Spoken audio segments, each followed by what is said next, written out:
Hello and a very warm welcome from Shotton Hall SCITT and our virtual back to school event. Ordinarily we hold these events within Shotton Hall Academy, where we invite people like yourself to come into the academy for the morning, meet with myself and the team, find out much more about the course and also experience some time in the classroom. Given the current circumstances, we know that's obviously not possible at the moment, so we've decided to take this virtually, hopefully answer a lot of questions that you've got and be able to introduce you to the course, to ourselves, and to explain what we do at Shotton Hall SCITT. So who are we at Shotton Hall? Well, first of all, my name is Lydia Lowry. I am the Director of Teaching School and I oversee both primary and secondary ITT provision at Shotton Hall. My team consists of Ros Hutchinson. She is Deputy Director of Teaching School and she's our primary lead. Chris Peacock, who is Deputy Director of Teaching School also, and he is a primary mentor but leads with the NQT provision that we offer. Susan Ingram, who is Senior Secondary Lead Tutor. Peter Halliday, who is a Senior English and SCITT Lead Tutor. Kim Bennett, who is our SCITT Strategic Lead. Brian Stevenson, who is a Senior Secondary Tutor and oversees Geography, Computing and Maths. Neil Johnson, who oversees the Science Cohort and who is a Secondary Lead Tutor. Judith Cook, who oversees our RE and our Drama trainees and is a Senior SCITT Tutor. Lucy Davis, who's an MFL and is also Senior SCITT Tutor. Also have Kay and Leanne, who are absolutely integral to the SCITT team. They are often first port of call for trainees as well as us as a core team. In terms of actually how the course is structured and what happens at Shotton Hall and how the SCITT runs, we are a combination of blended learning in terms of time at the academy, at our purpose-built ITT SCITT building, which we had built a couple of years ago. So we've got our own purpose-built training room. We also have core training that goes on within our primary schools across the Trust and the Alliance. So both primary and secondary will experience training based within their setting and within the phase that they are training to teach in. You will have training where there'll be primary and secondary together as well, as we believe that that's really important, particularly on core areas such as safeguarding. But you will also have independent training within your phases, but also for secondary you'll experience training where it will be subject specific, so all the history will train together on certain days, all the geography will train together on certain days. Alongside the training that you receive from us at Shotton Hall, you'll also experience a wide and expansive experience within different schools. This year we have placed trainees in variety of settings, such as working with children who have English as additional language, working with children who are visually and hearing impaired, working in sixth form setting, and similarly for primary they have the same experiences working with early years and also working with Key Stage 3, so they can understand and plan for that transition from year 6 into year 7, just as secondary do from year 11 into sixth form. We at Shotton Hall are Ofsted graded outstanding and we're very proud of that, but I use the word outstanding because we use that word all the time, not just in reference to Ofsted, but actually we believe to the constant day in, day out experience that we give to our trainees, both primary and secondary, throughout the course, in terms of the training that they receive, the level of support they receive, and the personalisation of the experience that they receive whilst they are with us. We, as well as the core SCITT team who deliver a lot of the training to the trainees, we also have a wider range of professionals who can come in, who are outstanding practitioners in their own right, who will deliver on certain specific aspects of pedagogy, which we feel are really, really important to further strengthen your knowledge of teaching and of learning. Because we are a SCITT that's based within a school setting, both within primary and secondary, we therefore draw upon those expertise. As I mentioned a moment ago, as well as experience training from the core team, we invite and ask members of staff of the academy and of our primary schools to come in and deliver really high quality, effective training that you can then add to your teacher toolkit. So when it's time for you to get into the classroom, you have had these examples and had these really high quality strategies shared with you that you can then start to implement in your practice when you're on your school placements. Alongside the training that you will receive at Shotton Hall SCITT, where you will receive your QTS, your qualified teacher status from us, as we are the accredited provider, and awarding that at the end of the academic year. You will also receive a PGCE from Durham University. In fulfilment of this PGCE, you will be asked to complete 2 5,000 word essays based around your classroom practice and your teaching placements. You will have your own mentor at Durham University, so there's a high level of support in both Durham University and Shotton Hall SCITT. You will be just as much a Durham University student as you will be a Shotton Hall SCITT trainee, and you will have access to all the same resources as a Durham University student would, therefore access to libraries, online resources, you can join the societies, you will be aligned to a college as well within Durham University, you'll get your student discount, and you'll have access to all those student services that a Durham University student would. Therefore, you get the best of both worlds. In terms of Shotton Hall SCITT support, you will be assigned a tutor who will track and support you from a subject-specific perspective, and also from a pastoral perspective, who will support you throughout the academic year and beyond, and that tutor will maintain contact with you going into your NQT year and throughout that year as well. Support is really, really important to us at Shotton Hall SCITT. It's a fantastic year. The ICT year is an absolutely amazing year, but it also can be a challenging year. It's very rewarding, but at times there will be moments where you will need some help, whether that's from your school mentor, whether that's from us as a SCITT team, or from your peers, your colleagues on the course. And I firmly believe that it's that balance between lots of support in every aspect, but also challenging, and it will be challenging at times, having that challenge, and that's what will enable you to grow throughout the year, to aim for all trainees to be outstanding by the end of the ICT year. In terms of support for the trainees, we very quickly build very strong relationships with our trainees. We look at their past experiences, whether that's within school setting, and you've had experiences of schools or not at all, and we tailor your 2 school placements plus your mini placements, which I'm going to talk about shortly, to ensure that you have the most personalised experience and the experience that will really strengthen your practice in the classroom so that you are ready for September. We have really high expectations of our trainees, but similarly our trainees have very high expectations of us as an ITT provider and as a SCITT.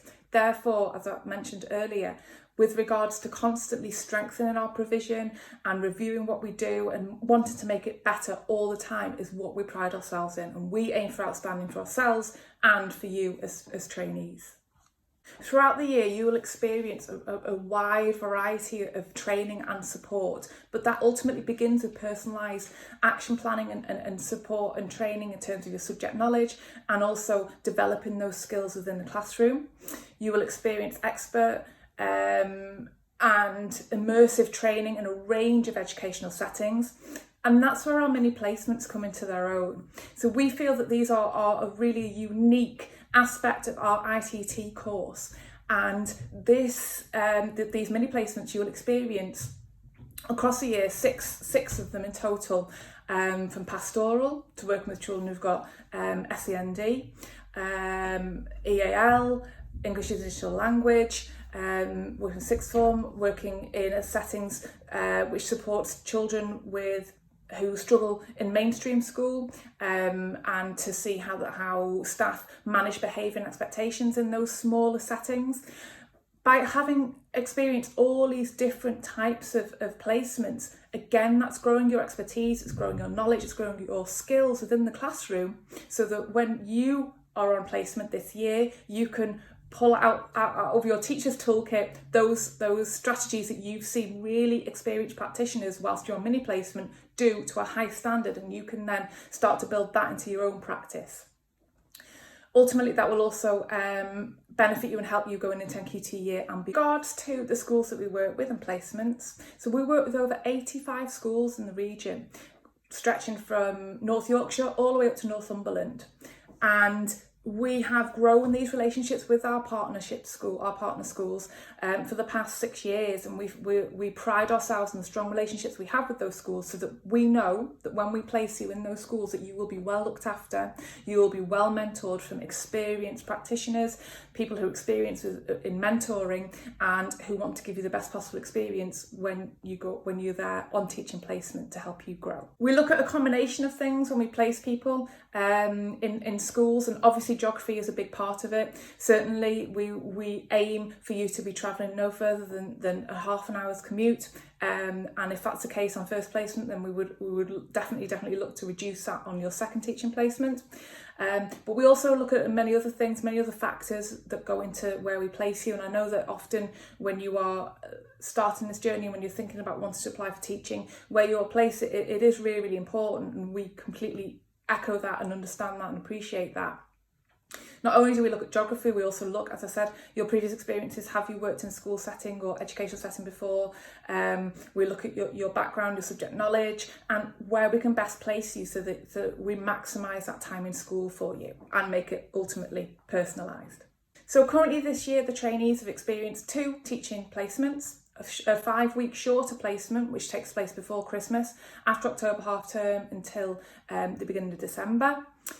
And then a second placement which takes place after February half term up until May half term. When you are not on school placement, you are within the SCITT receiving whole cohort or subject specific training, and you are also engaging with those mini placements as well as attending time at Durham University. In total, this academic year, trainees have attended Durham for 7 days, 2 days as induction September and 5 days for a teaching and learning conference in January, all of which have supported the trainees in writing and completing those 2 assignments in fulfilment of the PGCE. We firmly believe at Shotton Hall SCITT that our training course is wholly encompassing of a variety of experiences, ultimately to prepare you fully for being an NQT year and to enable you to be able to teach in any setting, and exposing you to lots and lots of different experiences that you can draw upon and use when you're on placement, but also going forward in interview so that you're able to talk about those experiences and hopefully be successful at selection. I'll move on to talk about the application process now. As I'm sure you're aware, UCAS opened in October, and we are still recruiting and will be until the end of July. In terms of eligibility, so we look for in our applicants, obviously you would need to have a graduate degree. You'll need to have for primary a grade C level 4 or above equivalent in both science, maths and English. For secondary, you'll need to have a grade C level 4 or above equivalent in English and in maths. We also warmly welcome experience from industry, and we look at every application individually and by a sort of a case-by-case basis.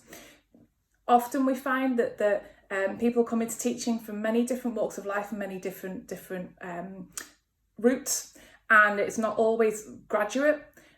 We welcome a wide variety of demographic for our SCITT cohort, ranging from graduates to career changers and people who've come to teaching maybe a little bit later in life. And one thing I would say is that no matter what your experiences were prior to coming on the ITT course, you really will build really strong relationships and really strong friendships we've seen over the past few years as you go through this experience together and enjoy it, but support each other at the same time.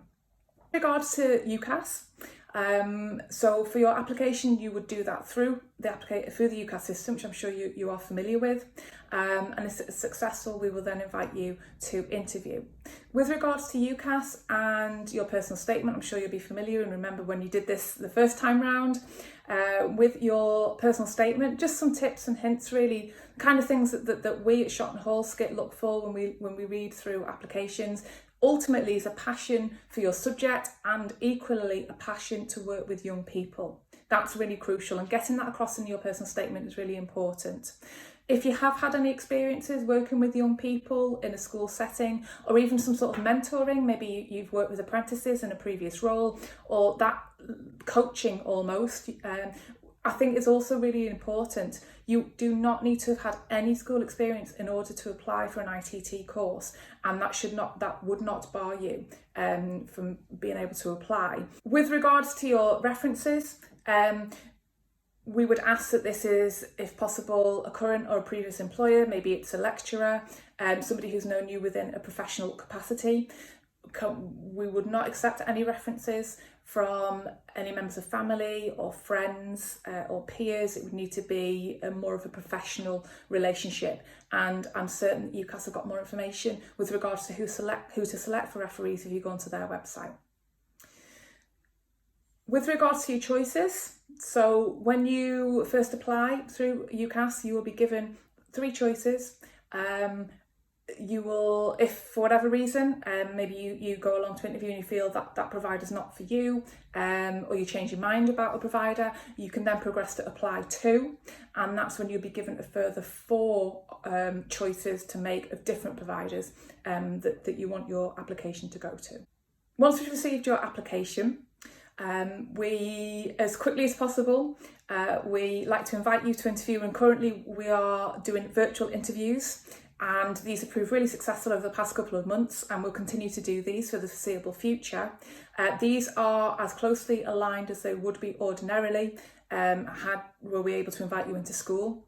And these consist of, in no particular order, a written task. So we share with you a recent educational article, and we ask you just to really give your opinion on it, to read through it, and to structure a short essay style answer in response really to that article. We ask you to do that for 2 reasons. First of all, to check that you have a good standard use of and knowledge of English in the written form, as you will be modelling that no matter what level, what phase you teach, whether that's primary or secondary.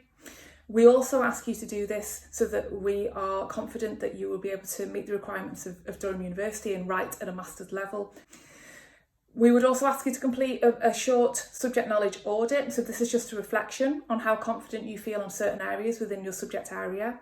And if there are any areas that you feel you'd like to strengthen, then we can put support in place for that pre-course, pre to you starting the course, but also whilst you're on the course through things like online subject knowledge enhancement, which we can also offer.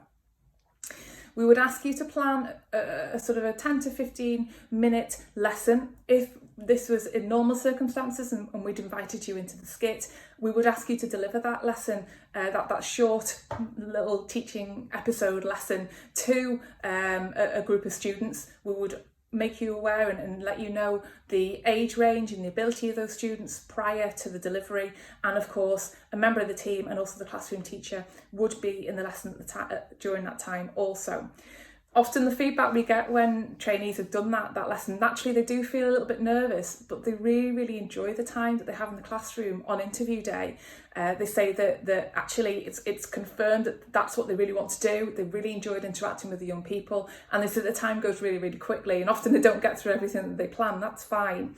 Unfortunately, we're not able to simulate that experience at the moment for obvious reasons, given the circumstances that we're in. However, the next best thing is that we would still give you a lesson topic, and we would let you know the age range that lesson would be aimed at, and then you would talk through your lesson with the member of the team who was interviewing you and how you would envisage that lesson to progress. And finally, there will be a panel interview with a member of the team, and we will give you feedback at the end of that interview and at the end of the lesson on where we felt your strengths lie and where we would suggest even further strengthening.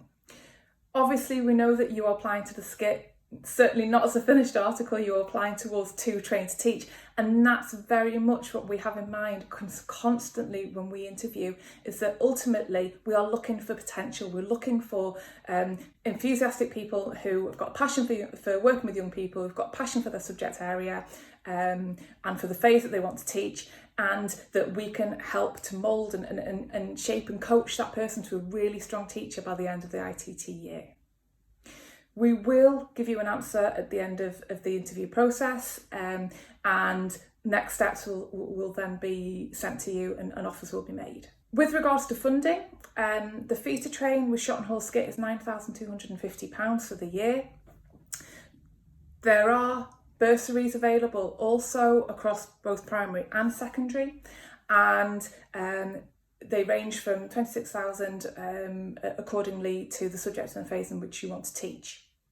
So with regards to the tuition fees, you are very welcome to apply if you would like to through the Student Loans Company. That would be done by yourself, but we can certainly offer help and support, and Leanne and Kay can give you further guidance on how to do that, and would send you that information once we've made you that offer in preparation for September.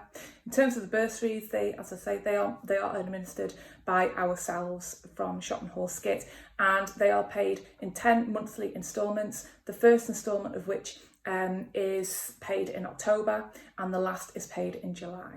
So as I mentioned earlier, UCAS is open and has been since October. We still have places on courses, and we would very much encourage you to contact us if you would like further information about a specific course or subject that you would like to train in, and we will happily share that with you if you feel that you've got more questions after today. And of course we have the online question and answer webinar sessions that I know are planned for the upcoming weeks between now and the end of the academic year. Thank you very much for showing an interest in Shotton Hall SCITT. We hope very much to see you soon, and we wish you the very best of luck in your application. Thank you. Bye bye.